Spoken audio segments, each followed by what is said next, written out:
Hi guys, welcome back for another video. I'll say I was going to do this one later in the week, but then I thought this is actually the perfect opportunity to actually show it in real time. So this video is going to be on rivals, sort of tips and tricks, strategies and things that some people might not know with rivals. Um, I'm in Div 1 myself. I've seen and I've heard a few people say that you don't want to be in the highest divisions, you want to be in the mid divisions because you can win more rewards there. I think differently. I think you want to be in the highest division for the best chance of the best boxes. But I'll try and explain why I think that and why she is better. So the first thing that I found out a few weeks ago, but I'm not sure that everyone's aware of it, so I'll put it out there and make of it what you will. Um, but with rivals, depending on when you enter your first game for the week, depends on when you get placed in your league. Now, if you decide to play a Tuesday night game, you're going to be put in one of the first leagues that's generated for your division. Whereas if you're someone like myself, that I work during the week, so I don't get to watch a lot of the sort of midweek, the Champions League games, things like that. Um, so I tend to do mine on the weekend because at the end of the day, the weekend's when majority of the games are playing, and I actually have opportunity to watch them. And obviously, with rivals, it's a lot better, and you get a better chance of winning in rivals if you're able to follow the game as it goes. Um, so the way I do my strategy is I'll enter rivals. So I entered rivals this morning, but that was for a slightly different reason. But normally I would enter it um, on a Saturday lunchtime UK, so 2 3 hours before sort of the main games start to kick off. I might start a little bit earlier if I want to do any of the K League, J League games. But in general, I try and stick to the European games because that's where I know more. Like I know a little bit about the odd J League or K League team from obviously having cards and sort of following along as you do naturally. Um, but I couldn't tell you about every J League and K League team. So whereas the Premier League, I tend to know a fair bit more, which obviously naturally you're going to. So I entered about so currently it is 11:30 UK time, and I entered this morning before work. So it would have been about 12:30, 1 o'clock in the morning. Um, so what's that? 14, 15 hours before kickoff. Um, but what I'd done is I had obviously the play free ticket saved up, um, and I had just entered a Man City lineup for 3 o'clock. Now, as you'll be able to see, this is just a random chuck in a Man City lineup, because I'll come back and I'll edit that when it's closer to the game time and I know who can play, who can't play. Um, that then resets your play free button. So then when the play free button resets, I want to say it resets at like 11 o'clock, 10 o'clock maybe, something like that. Um, I then get to use another free ticket, which again I'll use in one of the games coming up. Um, but another tip, I, again, some people do like it, don't like it, is your daily missions. So I hear a lot of people say about Top Scout and that can we have it as a permanent third option, or some people are like, can we just get rid of it? I hate having it. I always get it. Now, there's something I've noticed of how you can always trigger it as a mission. If you have 4 or less tickets when the rollover comes round, I found it always offers you Top Scout. Um, now, some people will be like, I don't want to pay for tickets, I'm not paying for tickets, but that's something to bear in mind. If you don't want a Top Scout mission, maybe try and save it so you've got 5 tickets come that sort of time. Or if you're like myself, that I want to play about 10 games today, so I've only got 4 tickets, and I've entered a couple of games because what I've done is I purposely entered enough games this morning to bring me down to 4 tickets. Now I'm just going to buy a card um, that's going to fill out a collection, um, or a card I'm looking to get, depending on what's there at the time. More than likely, it'll just be a collection piece. But again, I'll plan throughout the week of if there's a card I'm looking at picking up, I'll try and remember to. Oh, I'll try and get it on a day when I can get the free tickets because well, free tickets is free tickets. Um, but this is what happens when you enter last, I say, 10, 12 hours ago. Um, so this is my league. Currently, first place is only on 6 points. They were on 6 points when I joined. They played the Dortmund game last night and the Lille game last night. So they would have been one of the first in the league to enter, and they entered Friday night's game. Well, I'm in a position of I'm what 6 points off of first, 3 points off of the boxes, so I'm not behind. Even though I started 12 hours later than everyone else, I'm not behind. If you start your league early, what you tend to find is you'll play a lot of games. I wonder if I can see. So again, this was how my result was for last week. I'm pretty sure I entered relatively early last week, and you needed 27 points to get a top box, 16 to get a middle box. And how many games did I have to play last week? So last week I played. Let's just keep scrolling because of Nations Cup and right. So I played. What's that? 14, 18, 26 games, and I played the end of the week because I've only played three days. Um, but I find doing that you get lesser scores. Now, if I go back to a week where I didn't do this strategy, and we get a week like this where you needed 27 just to get fifth and 52 for first, like it's crazy some weeks how you can get. I think it was this week. Was it this week? There was someone in one of my leagues. I don't want to point out exactly who they are because obviously that's not fair. Um, but they had played. No, I can't remember what the name was. But they played something like 140 games in one week, and I don't know about you guys, but I could not have anywhere near that many tickets. Um, whereas this week here, I'll maybe play 10, 12 games, maybe, um, and I'll still have a similar amount of tickets. So I've got 4 games booked in. I've got 4 tickets, and I'll get 3 today from this. So I'll have what's that 11 games I can do today, and then obviously I'll get Top Scout offered to me again tomorrow. Should I want to do some more games tomorrow, um, and potentially win streak boxes, things like that. So that's my first tip of if you're more of a casual player but you still want to progress, join late. Um, but as for strategies for the individual matches, so let me just load up the Southampton Man United game. This might not be one, it's just a random guess that it probably is. So realistically, I would guess a lot of people are going to go over Man United stack. So we go Anana. Um, Defenders, let's say you want Lisandro Martinez. Midfield, you're going to want Bruno.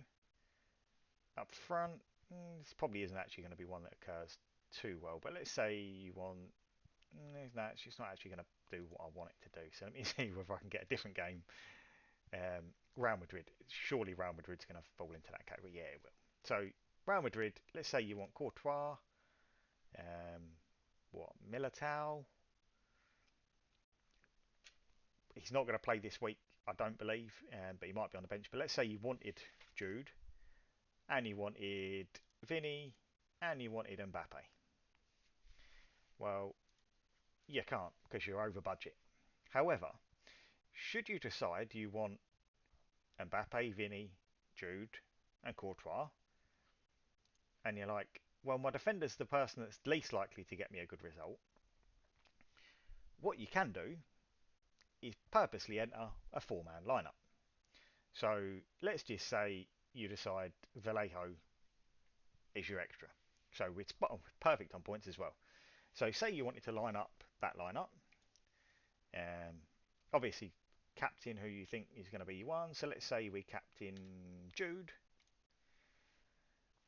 Now, if you know you're going to put in a four-person lineup and your plan is to put in a sub later, um, avoid things like tiki-taka unless you have four outstanding passes. Like I did do a tiki-taka a week ago, 2 weeks ago or something on a Man City game.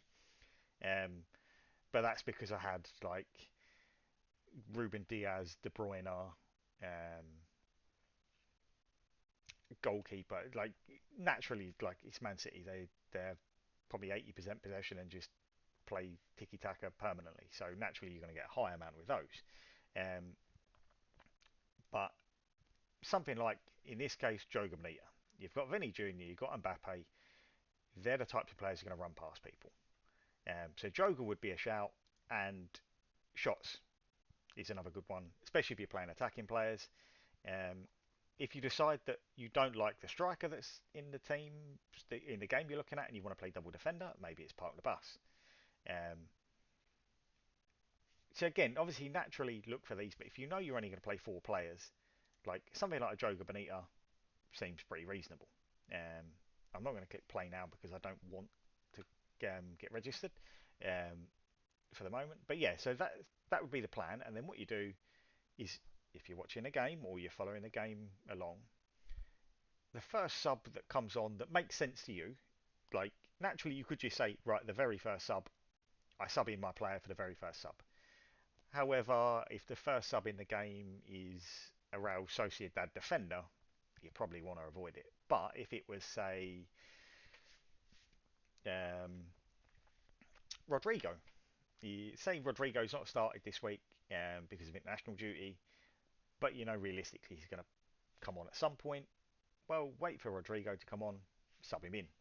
Um, that tends to be the strategy I do in a game week where there's a couple of key players that I really want, but they don't really fit, or it's one where you struggle to be able to put together a lineup with the amount of points that are available. Um, I think it's pretty good. Like I've had really good success with it. I think a lot more people are cottoning onto the idea, but I do think it's definitely a viable strategy. If you know you're going to watch a game, if you're not going to watch the game or not going to follow the game, I'd avoid it because trying to guess which person is going to sub in, good luck. But this is a solid way to get around the cap should you wish to do it. So I think that's another solid tip. Um, if you don't want to do the substrat and you just want to pick players, so let's this time go to the Man United game. Um, so again, let's say you want to play the Man United team, you can go Anana. Let's go Martinez. Let's go Bruno. Let's go Xerxes and well, we can only really follow it up with Rashford, I suppose. So let's say we want to go with that for now. Um, Captain Bruno. So pay attention to these stats on the right hand side. So it's saying Tiki Taka, we only got 185 passes. Well, if you know there's someone in this lineup hasn't played regularly, his stat number can well be off. If it's a case of they've done insanely well for their national team recently, so like Lisandro Martinez, I don't know his numbers for Man United. However, I know when he was playing for Argentina in the Copa America, he's going to have had a reasonable amount of tiki taka. Now, he might do the same at Man United. I don't know. I don't watch enough Man United to say yes or no. Um, but for instance, Xerxes during the Euros was a bit part player. So his stats might be a little bit off value in that how I understand it's done is based off of how many they've had in their previous games. Um, but if, say, for instance, someone's only played one game and they won 10 joules in that one game, it will say they have an average of 10 joules. Well, obviously, some people might have that, but very rarely. Um, so just kind of pick what makes sense for your team. Um, so in this lineup, nothing's great, I guess. But being against Southampton, I would imagine shots on target would be higher than their average game. Yes, they're away, but it is Southampton, so naturally I would assume Man United will have a lot more shots against Southampton. Um, so again, if you were going to go shots, it's probably likely that you want two forwards. So as it is, I've kind of picked a reasonable team here. And again, shots wise, if you are deciding to go all out attack with shots and you're going to play double forward with a midfielder, with your defender, okay, yes, you want a good scoring defender. However, it can also, if it's close on who you're deciding you want to pick or don't want to pick, um, have you got a defender that is going to be a target at corners? Or have you got one of those defenders that is a free kick taker? Or have you got a defender that likes a shot? Like I'm a Tottenham fan, for instance. Um, now, for Tottenham, you'd have Romero is a target at free kicks, but obviously he's naturally going to be more expensive on points wise. Um, but someone like Pedro Porro, bless him, I love him. However, he does love a shot.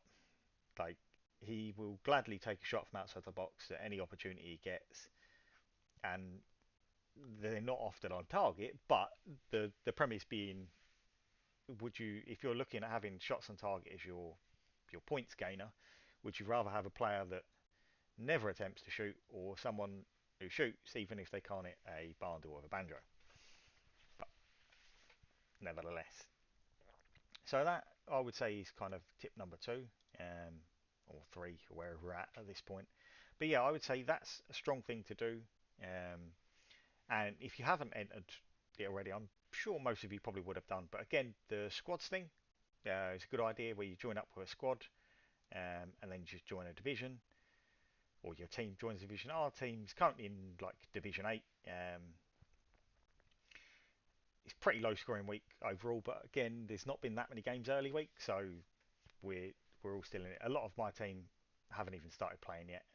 But again, I think that's because early part of the week, unless you played the internationals on the Wednesday, there don't think there was what like one maybe two Brazilian games over the last couple of days.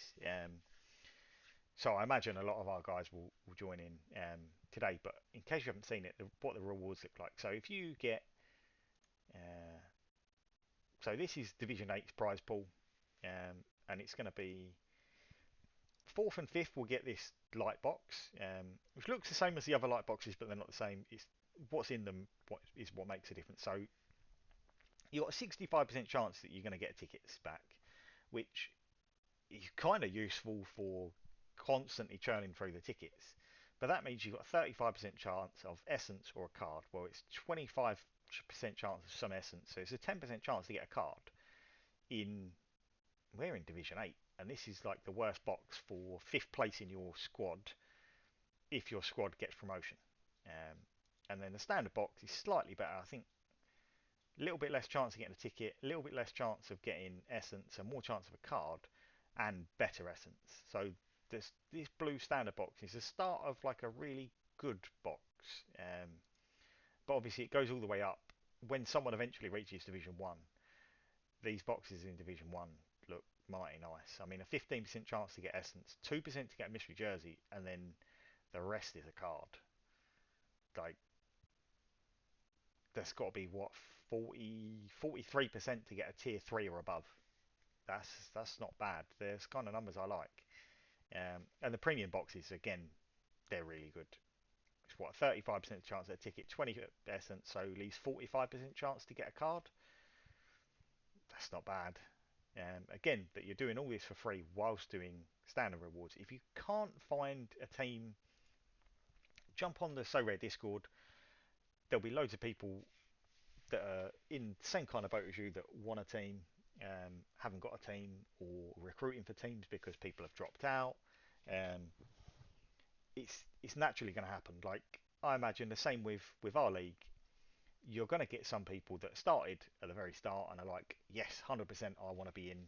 I'm going to be playing every week. 2 or 3 weeks in, and they're not playing Rivals as much as they were because they're just not as interested anymore. So they decide to leave the team. Then open slots do become available. So there's definitely going to be chances to get up through it. And with the way the system works in squads, you don't need people that are in Division One. Like if you had 10 people that are in Division One, scoring points in Division One is harder because you're going to play Division One level opponents. People in Division 7, 8, 9, 10 naturally score a lot more points because they're playing against weaker opposition. Um, so if you know your your matches in those divisions, you tend to be playing against people that have lesser ability or have lesser knowledge. So your skill gap can be a lot higher in the lower divisions. Um, but again, that's a different kind of thing. But being in like what I was getting at is like depending on what division you're in doesn't actually necessarily mean it's a bad thing. Like you could be a Division 8 player and outscore everyone in our division. So let's have a look at some of these teams. See whether yeah. So this guy's leading his team. He's got the most points. He's a Division 3 player. Second place is Division 2. Third's Division 3. This isn't going to prove my point, is it? It's really not going to prove my point. Have we got someone who's like... Oh, there we are. So this guy, Canmer, he's a Division 6 player, but he scored 12 points. So 12 points is putting him second in his team. But what? That would put him second or third in that team, top of that team, lead that team. It would lead our team. So, like, being a Division 6 player isn't a bad thing. Like, whether or not you just earn points.